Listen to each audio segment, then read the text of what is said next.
A website is never finished, especially a B2B tech website.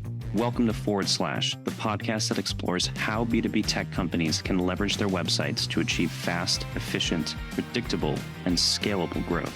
In each episode, I take a big issue affecting the B2B tech landscape and then pick the brains of marketing leaders around the world to learn how the issue affects the questions B2B tech marketers should be asking about their websites and how to answer them. Let's get into it. Farzad Rashidi, co-founder and lead innovator at Respona, which is a platform that speeds up and scales backlink building for B2B SaaS companies. Welcome, man. I'm excited to have you here. Absolutely. Thanks for having me, Adam. Excited to be here. Totally. I'm really excited about this conversation for a couple of reasons. We actually have a couple of episodes here planned, right? We're going to be talking about mostly on-site SEO stuff today, and then extending into technical stuff for our second episode. So really excited to have the chance to speak to you twice here. But learning about what you're doing at Respona, all of the SEO initiatives that are taking place, but also just to learn about you and your career and how you got to Respona. And I think that's probably the best place to start. Can you tell me a little bit about yourself and Respona? You got it. So for folks who haven't heard about Respona, we're an all-in-one link building outreach platform. And the two target audience that or types of users normally get the most value are other B2B SaaS companies that rely on SEO and content to drive signups. And another half are SEO and marketing agencies that basically provide this as a service to their clients. So it's not to say that other types of companies that do SEO can't use our platform, but we've noticed that these two are the main types of users that get the most value and are normally most successful. As far as how it came to be as a product, that goes back in the day when I joined as the first marketing hire at Visme. Have you heard of Visme before, Adam? Just off of your LinkedIn profile. So you might have heard of tools like Canva or Prezi for design. And okay. So Visme is kind of a, very simply put, a businessy version of Canva, the way I would put it very simply. So we're a little more upmarket than Canva. So we cater predominantly to SME and medium to large companies. And so you can come in, plug in your brand guidelines, and then your team members can create really good looking, professional looking content pieces very quickly. So it's a little more powerful, gives you more flexibility, and that carries a level of extra complexity to the platform. So I joined as a first marketing hire, and I was tasked with kind of figuring out what our customer strategy would look like, or customer acquisition strategy would look like. And as a bootstrap company, didn't have a whole lot of resources. There's normally three main channels you acquire customers. One is paid ads, cold outreach, or sales driven outreach, and basically SEO and content. So paid outreach is kind of getting more expensive by the day, and there is some diminishing ROI as you double your budgets, and normally it doesn't result in double the conversions. So normally caps at some point, and we obviously didn't have the multi-million-dollar budget to pour into paid ads like our competitors were. And sales hours just didn't make economic sense for us at the time, just simply because our product is too affordable for it to make sense. So it's like, I think at the time it was like $15 a month or something. So it's not something that would make financial sense to hire salespeople and go door to door, start selling, right? So we were like, okay, let's understand how our customers purchase a product like ours, right? So for example, Adam, let's say you want to put together an infographic for this episode. How would you go about finding a solution that would help you do that if you don't already have a solution? Start on Google and search infographic creation platform. Yeah, like templates. Yeah, these sort of key. How do I make an infographic? So we knew from day one where our customers were, and we were like, okay, we know there are people that are Googling for this, and it's math. I can go and see the search volume of these keywords and these SEO tools, and it tell me exactly how many people from where are searching for these. So we're like, great. It's easy, right? So let's go and just build some landing pages and blog posts and put it up on our website, and then people come and magically find us. And so we did that, and guess what happened? Not much. It was absolutely crickets, and we got 0 visitors after a few months of work. And then we had to, over trial and error over the course of the past few years, figured out exactly what works. And what happened to move the needle for the most part is that Google and other search engines that put a lot of emphasis on how popular you are as a resource. So it's not just relying on the content that you put on the page, which is what everybody focuses on, but it comes down to the backlinks and actually what other authoritative resources in your space are talking about you. That's going to basically help you get up on the actual first page or two. So that's sort of where we put a lot of our focus on, because a lot of other companies were just pumping out content, getting no results and moving on. So we decided to take a different approach, started producing content pages, build pages less frequently, but then put an in proportional amount of resources on link building and promotion. And that process was kind of done manually, and it was quite difficult and excruciatingly painful, the way I would put it. And so we built a platform internally that helped us kind of streamline a lot of the dirty work and kind of help us spend more time on personalization. And that basically sparked the idea for Respona, and that's how it came to you as a product. Gotcha. Very cool. One thing I'm curious about, because I'm an SEO guy, or at least I was. That was my first love in digital marketing, and I've been a little bit removed from it, especially the technical side. But link building was always, coming from the agency side, link building was always kind of the black sheep, if you will. And even I don't even want to bastard child. Yeah, that's exactly. And it's unfortunate because, as you said, it's so important, but for whatever reason, or not for whatever reason, just because of the resource intensiveness that used to go into it, it kind of fell by the wayside. And it wasn't really even a question that people brought up to an SEO agency. It was just like, what's the content you're going to be building? It seems like there's been a resurgence in the popularity of link building. Is that because technology is just allowing us to scale it? Has there been like new additional just like weight put into it from Google? So there's two parts to your question. First part is why people don't like link building. And that is because they inherit human fear of uncertainty. Because you can pull up a Word document, start writing content, and bam, you got a piece of content. It's fully under your control. By link building, you're contacting other people and hoping that they will respond to you, and you collaborate with them in a mutually beneficial way that maybe results in a link to your website. That is a very uncertain, uncomfortable thing to do. And that's why most people kind of try to dodge it. Now, you could get away with it up until this point, because when there is only a handful or 10 or 20 pieces of content that's relevant for each keyword, then back in the day, like 10 years ago, it wasn't as important, right? You could relatively easily rank for your target keywords by just putting together a content piece that was decent, right? That was better than whatever was already out there. Problem is, nowadays, companies have started to realize the power of SEO, and they're investing a ton of cash and resources into it. So almost for any keyword you can think of in most industries, obviously there are some untapped opportunities there, of course, but most industries are becoming very I would say competitive in a way that everybody's putting together good content, right? So even, for example, for our target terms like presentation software or whatnot, if you go and Google it, then there is 100 million searches, or actually, no, close to 1 billion search results for that target keyword. Right.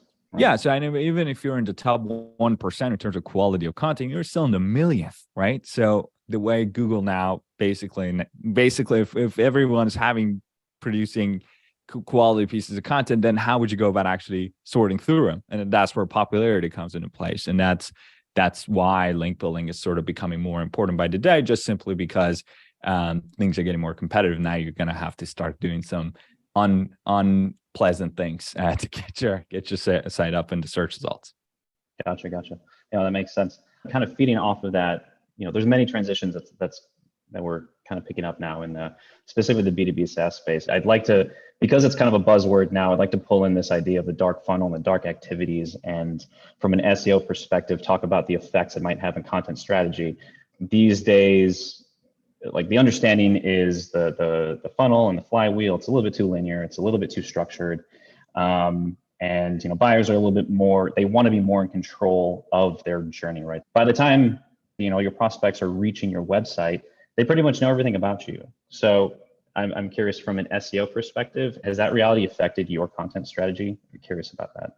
So I agree and disagree at the same time. So let me tell you first the part that I agree with. Customer journey or any buyer journey, we're all buyers of some things, right? So if you think through your own journey when it comes to purchasing a new product, especially when it comes to software, which is very competitive and there's normally a million different options, you don't normally Google, come across one solution, you click on first results and then go sign up and put in your cart. Normally there's more things involved during that process, right? Maybe I'm going to collect a few software tools and then maybe go read some reviews in G2 and then come back and maybe look through some Facebook communities or maybe ask my cousin or right. So there are some other activities involved during the buyer journey. So it's not as simple as ABC where you kind of say, okay, here's top of funnel content. People are going to land here and then they're going to graduate themselves into the second step. And I agree with that. Now, the problem is saying that most purchases happen outside of your website, and by the time they land on your website, they already know everything about you. That's something I disagree with, just simply because I feel like that's a blanket statement that covers all types of products and industries. Sure. Every type of niche or product or service that you sell has a different sales cycle. So depending on the type of audience you cater to, the buyer journey also changes with it, right? So for example, the acquisition or customer acquisition process for an enterprise grade software that requires consensus among the C-suite of a Fortune 500 company is entirely different from a $10, $20 a month subscription software for a simple software they use day to day. So what I'm trying to say is that yes, SEO is not it's not a solution to all of your problems. It's not the only marketing channel you have. It is a very powerful strategy if it suits your business and if that's the way that your customers are. Remember at the beginning of this interview, I asked you a question. It's like, how would you go about purchasing a solution like us, right? And then you said, okay, I'd go on Google. But you don't say that if I tell you, hey, how would you go about, let's say you're a doctor, you want to purchase equipment for your hospital. Right? You normally have resellers, you normally have a directory of people that you contact. And so that acquisition process also needs to change with it. So it's not to say SEO is the right channel for every type of business. That only works if your customers are aware of the problems they're solving and they're actively Googling online. And if the answer to both is yes, then that case means it's worthwhile to invest in SEO as a channel, as one of these touch points during the customer journey, however complex it may be. Are you finding that this economic downturn that we're operating in is affecting anything that we've spoken up to this point? Speaking to other B2B SaaS companies, there's actually, depending on who you talk to, it's very difficult to get demos, and they're seeing those that activity, whether it's an increase in bounce rates or a decrease in dwell time. Is that what you're seeing on your end? I'm curious how Respona is kind of doing in this regard, because we can definitely dive into what those other companies that aren't really struggling are being successful, how they're being successful. But I'm curious, like, what are you seeing on your end as far as those behaviors because of what we're kind of operating right now, and what kind of pivots have you had to make because of it, if any? Right. So I think I would say the impact that it's had, the whole idea of that we're in a recession, is not as impactful for small fish like ours, right? So we're a relatively small company, and the audience that we cater to is in a very small niche. And the way that we've sort of coped with this has been predominantly in form of the change in messaging, where basically it's not so much focused on growth, it's more now focused on, let's save you some time and money, right? So that change in messaging, and when it comes to our sales conversations and our marketing mix, has been helpful in a way. How much, I couldn't tell you. But as a fact, I feel like a lot of software companies that get some dips in the trials and demos, a small percentage, especially companies of our size, right? 10 employees or whatnot. It's a smaller impact than it compared to some of we're not Apple, right? Or Google, we're, multi-million-dollar companies that use us, reduce their budgets by 10%, and that results in $1 billion, target miss. We're not dealing at that level. So the target audience that we work with, we're selling $99 a month subscription, right? So the company that's spending that money is not that concerned about the economic downturn.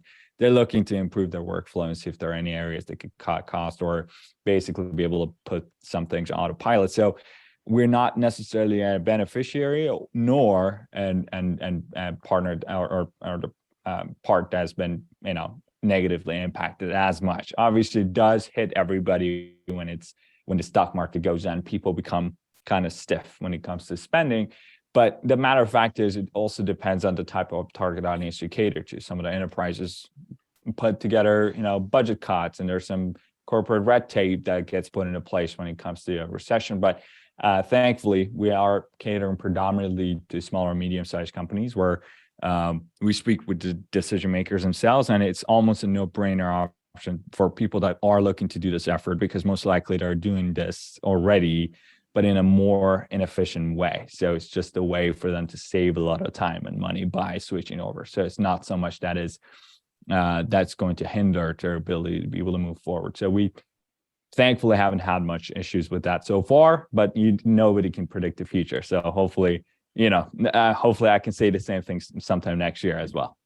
Sure. You're knocking on the door at a topic that I think could be its own episode if we want it to be, but like this whole idea of product-led, marketing-led, sales-led, product-led, founder-led, whatever business model you have. Now, correct me if I'm wrong, but you're a product-led organization. Yes. Is that how you would? Entire.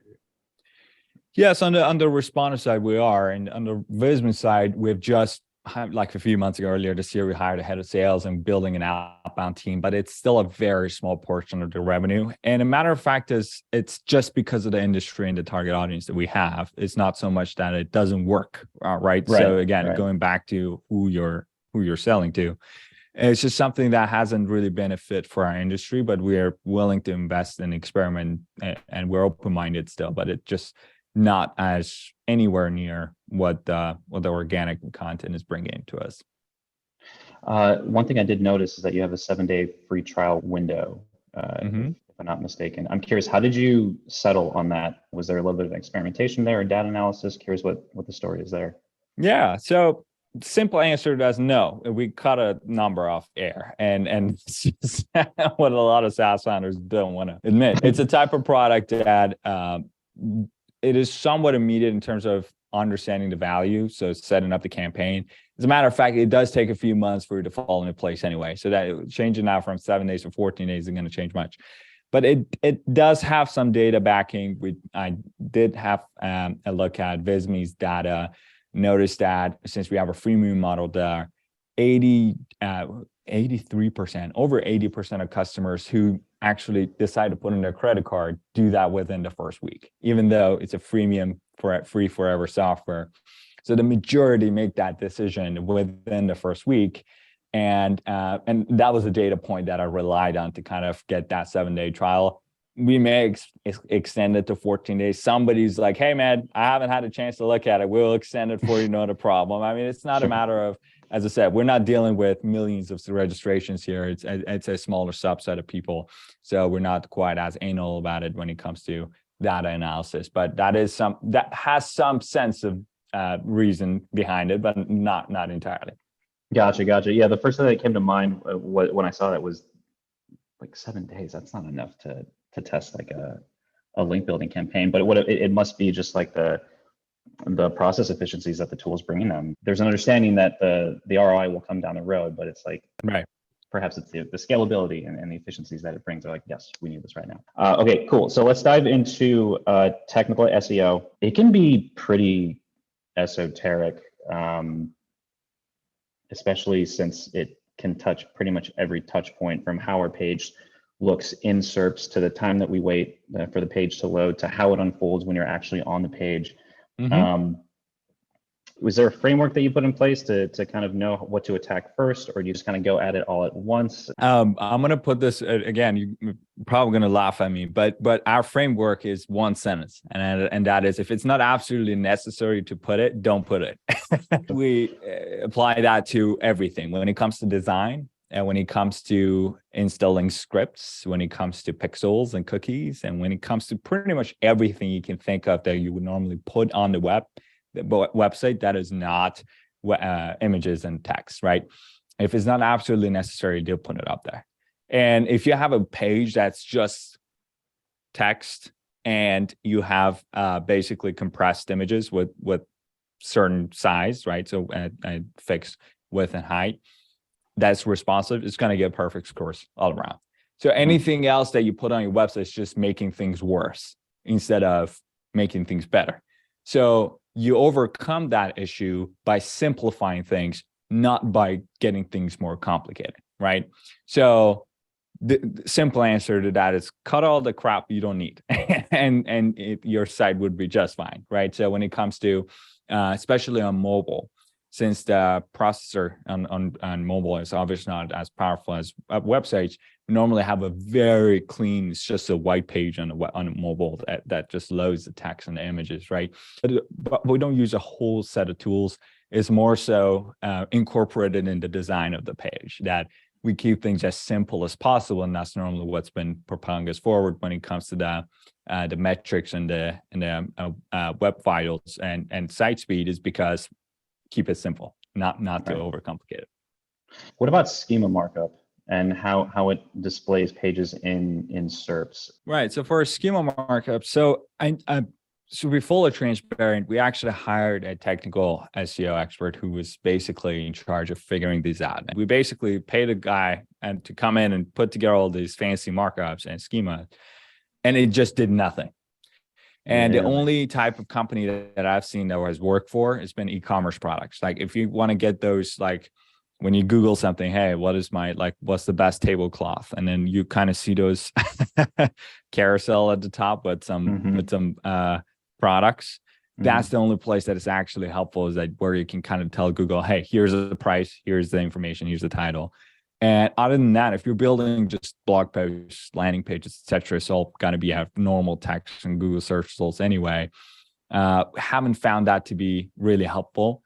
What we did that does help, and it's not just for SEO purposes, it's also for just user experience, just having a good table of content, just having that H tags kind of be clear that, hey, these are the segments, these are the questions that we were answering, and kind of having that table of content very simply put the page, and kind of goes on the side as you scroll down to, it's just a better user experience. I know where I'm at, and that also helps Googlebot when they come and read your content piece to know what questions you're answering.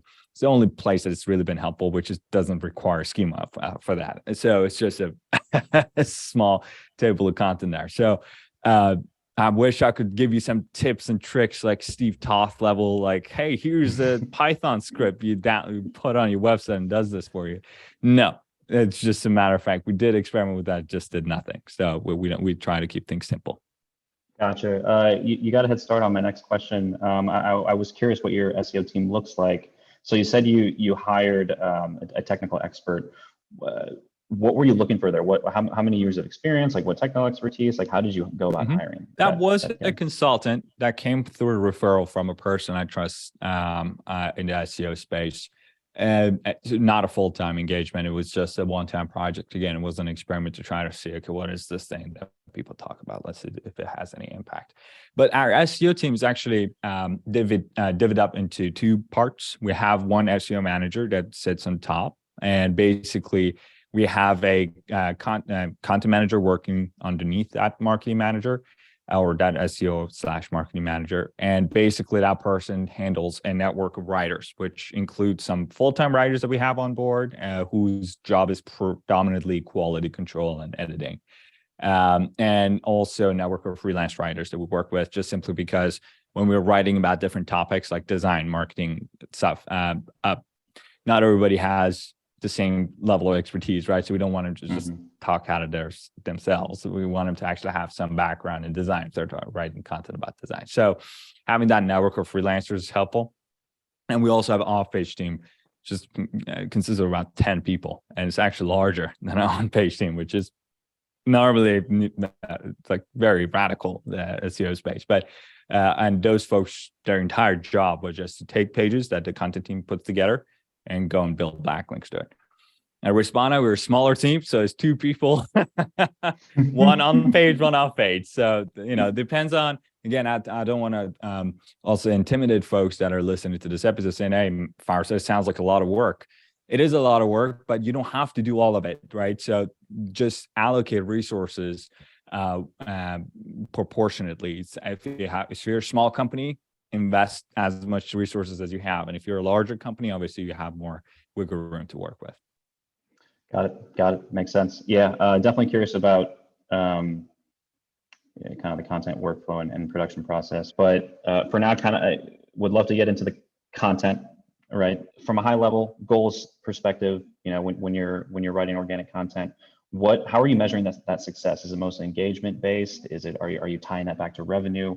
Yep. Curious how are you approaching it? So there's not a simple answer to this, as most would like to keep things simple. The reason why is because we create different types of content. There's 3 types of content that our content team creates that are normally optimized for search engines.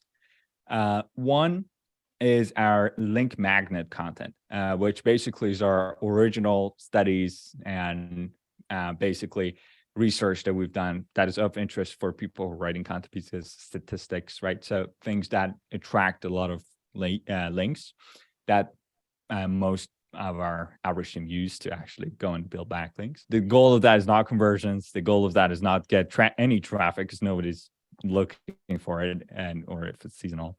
So the way we measure it is in terms of number of links we generated and the quality of those links. 2 is what we call SEO content, right? So however way you want to put it. So these are more top funnel content pieces normally published on our blog that are content pieces like, for example, if we go and look up, hey, how do I create a presentation, or what are some of the best presentation tools, or yada, yada, yada. So top of funnel content pieces our audience is searching for, it's relevant to our product, but not directly promotional. And the way we measure these is based on traffic, right? The goal of these is, again, not conversions, and we do have some CTAs and stuff on the page. We do measure it, but the goal, the way we define success is in terms of traffic, because that's what they're for, brand awareness. And the third piece is bottom of the funnel content pieces. These are what we call money pages, where basically the goal of those are conversions entirely. So if you go and look up presentation software right now, Visme should be at the top. So if you click on that page, it's a sales page. It's just a landing page. Hey, here's a product. You can go sign up, yada, yada, yada. That's it. And the goal, the way we measure that is in terms of signups. So how many people are actually signing up, right? And so do we want it to get rankings? Yes, absolutely. That's how we get those signups. But the way we measure the conversion rates on the page is in terms of how many people actually sign up for a product. So we have a pillar money page, landing page, supported by a bunch of SEO content that and then we have some link magnet content that fuels the links. If you kind of paint a picture, it looks like a tree. I'm kind of curious about those topics, whether the top of funnel topics or the more conversion oriented topics. You can talk to your sales team to understand like what kind of conversations they're having with customers. Is there any kind of customer interaction to understand what they're searching for at the beginning of their journey, or like how they found you or anything like that? Absolutely. So I wish I could say that our sales team has more impact on this that they do. They probably should. I mean, there are some when we are releasing, for example, so the sales team, marketing team has their hands on product a lot more. So they basically want to, for example, create a new feature. So they come to us like, hey, let's build this feature. And once we build this feature, the marketing team now needs to actually promote content around it, right? Now, understanding what exact terms people search is not something that you normally talk to 3 or 4 people to understand. You need to look at the data, right? And these SEO tools give you the data that to understand what are these terms that people are searching for across the entire world, right? So it's not that the sales team tells our SEO team, hey, we need to create these content pieces. No, it's that we create the product, and then once we want to go to market with that feature, then we start actually understanding, okay, what are some of the key terms I want to rank for? So what we do, the process for our keyword research is actually very interesting. When we have a feature, so like, for example, let's just take Respona as an example. That's very simple. So we're a link building software, right? Mm-hmm. So when we have a parent keyword, link building, which is an extremely high volume, extremely highly competitive term. Now, what we do is that we run it through any SEO tool you can pick. So my recommendation is either Ahrefs or SEMrush. There are other tools out there that are great, like Ubersuggest, Majestic, etc. It doesn't matter what you use. when you run this parent keyword through these SEO tools, they give you the search recommendations or suggestions. So we have a list of like a gazillion keywords regarding link building. What is link building, or what are some link building tools, or how do I build links, or what is link building legal? All right. So then what we do, we normally take 3 metrics out. So ideally, just realistically, we want to prioritize keywords that have a decent amount of volume, so people are actually searching for it. But that's not the only metric we look at. We also look at it, is it within our reach? How competitive is that keyword? We want to ideally prioritize keywords that have lower in competition. But if you just optimize for volume and low competition, it's just going to give you a bunch of irrelevant, keywords that nobody ever goes after and what people are looking for. The third element is what's going to put it in place, and that is business intent. So the way we objectively define business intent is actually, so it's basically saying when people are looking for this, do they have commercial intent or not? How much is their commercial intent? So if I'm looking at link building software, I have very high commercial intent. But if I'm looking at what is link building, I probably don't have much commercial intent yet. So to measure it out objectively, we actually look at CPC, or the cost per click of that keyword, which is, it's interesting because we're talking SEO here, right? We're the anti-AdWords. but with the way we look at it is because advertisers like to make money. So if people are willing to bet on these keywords, and you can understand what these amounts are, somebody is paying $12 a click for this keyword, they better be making some money out of that keyword. So that's the type of keyword that we think that has very high valuable commercial intent. But if nobody's betting on that keyword in the first place, not to rule them out, but normally means compared to that $12 one, again, we're talking comparatively, right? It's less. So we put them all together in a little formula, and that I used to call the Farzad score, and that and our team hates it. Let's get a trademark. Right. we didn't stick, unfortunately. So we landed on the opportunity score, which basically is a formula that we don't actually take the volume of that keyword. We take the traffic potential, which is the amount of organic traffic that the number one search results for that keyword takes. Because normally articles or pages are ranked for multiple keywords. It's a more accurate mention. And also some keywords get a lot of volume, but nobody actually clicks. So we want to make sure that we take the estimated organic traffic for that number one spot as the metric for volume, multiplied by 1 over keyword difficulty, which is a metric that these SEO tools give you for competition. The higher, the more competitive. So you want to put in the denominator. If that number is big, it's going to reduce the score, right? Mm-hmm. Multiplied by cost per click plus 1. The reason why we do plus 1 is because anything multiplied by 0 is 0. So we don't want to rule out all keywords that have cost per click of 0. We want to just give them plus 1 so that they at least don't help it, right? So we still prioritize them, but we still have a measure to kind of prioritize keywords that have a CPC of 0 together.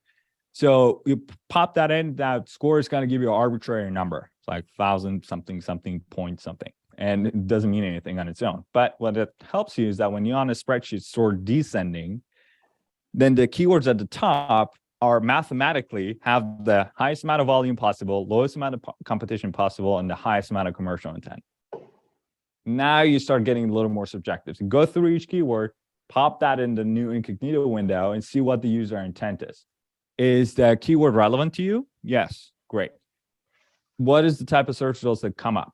Is this a blog post? Are these landing pages? Are these templates? Are these whatever? Whatever the user intent is, because Google knows, right? Give me any keyword. Let me just do this, Adam. Best link building software. All right, best link building software. So if I type that in Google in a new incognito window, and the reason why we use incognito window is because we want our previous search history not to impact the search results that pop up. So I'll take a look at this. First of all, the first 5 search results that come up, the top 10, they're all blog articles. There we go. Nobody's built a landing page. No landing pages ranking here. We know people want blog posts because Google is running millions of A/B tests every second. And so they've experimented and figured out, hey, these are the search results people actually click on and spend the most time in. So you need to create a blog post because we know what the intent is. 2, what is the format of this blog post? Looking at, again, the top 5, saying 14 awesome link building tools, 13 best link building tools. So listicles. So what do we need to do to create this, to get rankings? Create a listicle blog post. It's a list of bunch of options and write an honest review for each one. So hopefully Respona is part of some of these. But Sure. yeah, so that's pretty much it. Gotcha. I'm glad you went through that example because it reminds me of a conversation I was just having with my marketing coordinator, Eric. We were researching our own topics that we wanted to write around for Webstacks, where we're kind of in category creation mode over here. I think we were like looking around content modeling, and you could see the SEO strategy in place for the competition, because like the top one was like the 50 things you need to know about content modeling, and the one below it was like the 40 things, the one below it was the 30 things, and the 20 things. You could see like there was this, I think they call it the skyscraper mentality, where you're essentially just trying to build more and more a longer, long form piece of content. And I was just like sitting there waiting for like, okay, now that we just need to wait for the 20 article that talked about 20 to talk about 60 items. And that kind of leads into something I'm curious about is, how do you decide when enough is enough, right? Jumping from position 3 to position 2, there's a whole lot of increase in percentage of clicks that you're going to be getting. And especially from 2 to 1, right? I think the 30%, the first position gets 30% of clicks. The second position is like 15, and then it just really drops off. So it's like people look at, oh, we're on number 8, like we're on the front page. It's like, yeah, cool, right? But you could be getting so much more. You're getting 5% of the 10,000 volume or whatnot. Like, what is that? I mean, if it is a framework, how do you prioritize that as far as like, okay, 2 is good enough, but what if it's like a 30,000 volume keyword with high intent and all that kind of stuff? Like, how do you have that conversation? Yeah. So the thing is, my opinion about this is actually quite controversial in the SEO space. We don't have a minimum word count for our team. So when they create content, we just ask them, hey, create the best piece of content that's already better than what's already on the web. So for example, if somebody's put together a list of 60 different link building tools, does that actually add value, or it just overcomplicates things and it just gives you relevant options? Are there actually 60 link building tools? Probably not. There's only like 3. So maybe start with, okay, here are the top 3. Here are some explanations. And if you would like to add or explore other options in other different categories, here are some other options. Just kind of optimizing that for users. So again, Google doesn't look at and counts, okay, do you have 25 or you have 30? So, okay, you have 30, you're number 2. So if that was easy, then everybody would have created 1,000, not 60, right? So understanding, okay, what does our user want? Okay, they want to have 3 or 4 realistically options to work with. Okay, let's go through and analyze the top 10 tools that are ranked on G2, and then go and write a review for the top 3 that you have picked, and then say, okay, I've reviewed X number of software tools. Here's my top 3, and then explain that, and then pick a winner. Everybody wants a winner, right? And kind of have that formatted in a way that makes it easy for me to understand when I land on that page. Because as a matter of fact, even if you have a listicle of 60 items, if I come in there and I'm like, oh, this is too much, I go back and I'm like, click on another page, and I'm going to spend a lot more time on that. And I don't immediately go back to Google and pick another search results. And that sends a signal to Google that, hey, this is a better piece, because users tend to spend more time and they don't come back and bounce immediately. So having that mentality in mind that, okay, now that I've spent the time to do the keyword research and understand the user intent, let the nerdiness stop at the door and just let my heart take over and kind of start writing valuable content. So you don't just clutter the web by just writing shit content, just simply because even if you get rankings, it's not going to stay there. Let's be honest here, right? So even if you get up in the search results, you want to put together something that is evergreen and is kind of stick around for years to come. Right, totally. That makes sense.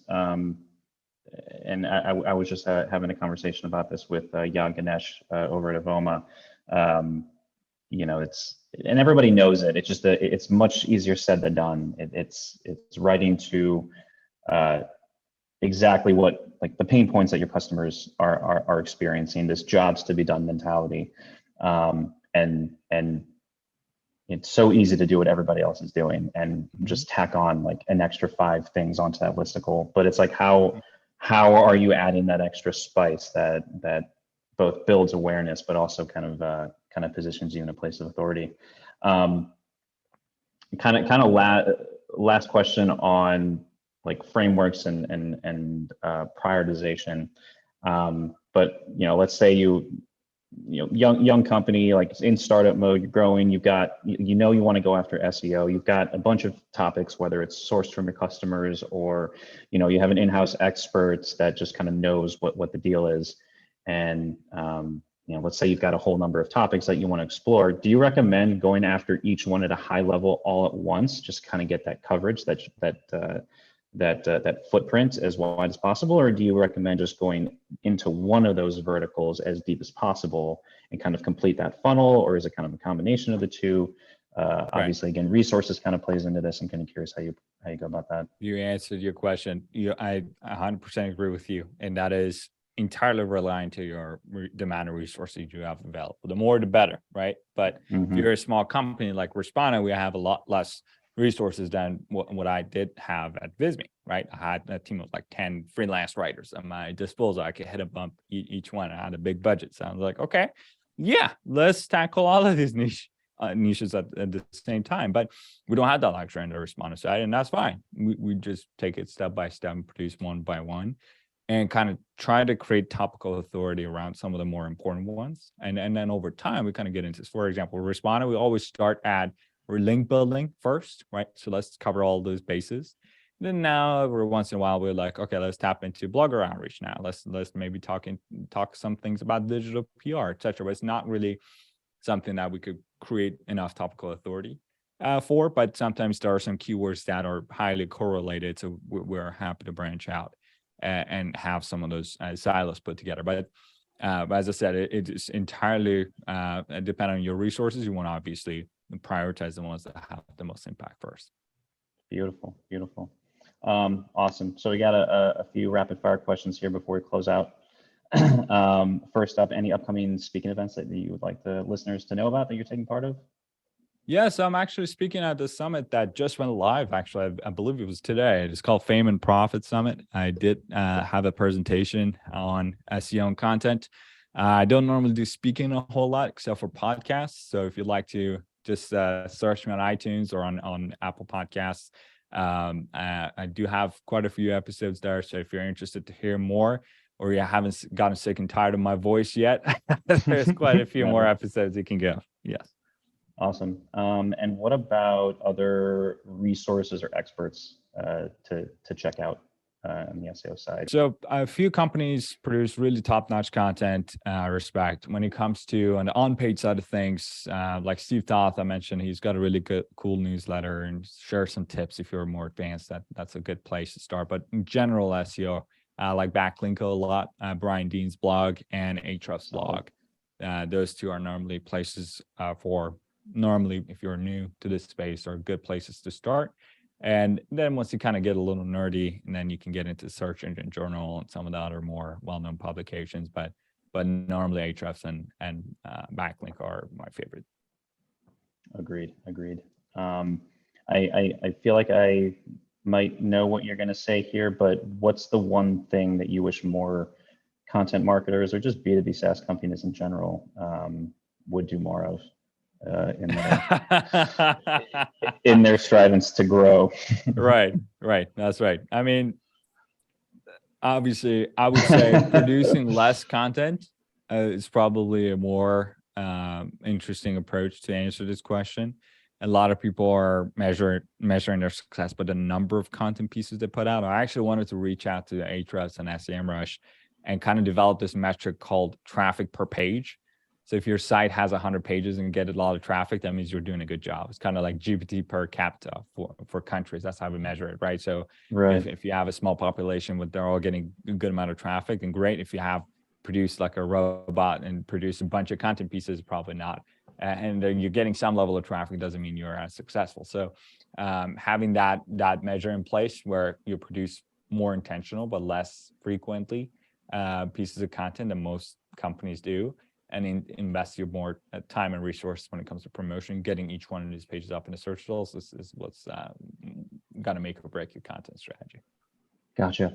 Perhaps a stupid question. Ahrefs is not a competitor. You wouldn't consider them a competitor. Are they a partner? Or They if I are. remember, Yes, we actually have direct integrations with both that's right. Ahrefs and That's right. CMRI, so you can connect your Ahrefs account, access the metrics and data in there. And yeah, so we're on the outreach side of things. Ahrefs gives you the data. You're like, hey, here are the websites that link to your competitors. You're like, okay, what do I do with this? So Respona is going to find the right person at each one of these websites, get the contact info. You can then connect your emails, send them an email, personalize the messages, all that stuff, and keep track of your contacts, all that good stuff. Cool. Very cool. Yeah, I love Ahrefs. I think the marketing that they're doing over there is top notch. Just like a really good content Example. model to emulate. That's right. As like they're just killing it. Like and one of the things that I love about them is that I don't even think they have a free trial. It's like they have to pay for it, but it's like they get almost like near 100% conversion anyways, because people know what they're getting into the tool before they actually like click into it. So Ahrefs is great. Cool. Last question. What's the best place or way for everybody to get in touch with you? Sure. Well, my name is Farzad Rashidi. Aren't a whole lot of us out there, so I'm pretty easy to spot normally on LinkedIn. Those are the social media I use the most. So yeah, that's probably the best place. Awesome. Well, thank you so much, man. This has been great. Absolutely, it's my pleasure. Yeah, absolutely. Thank you, Adam.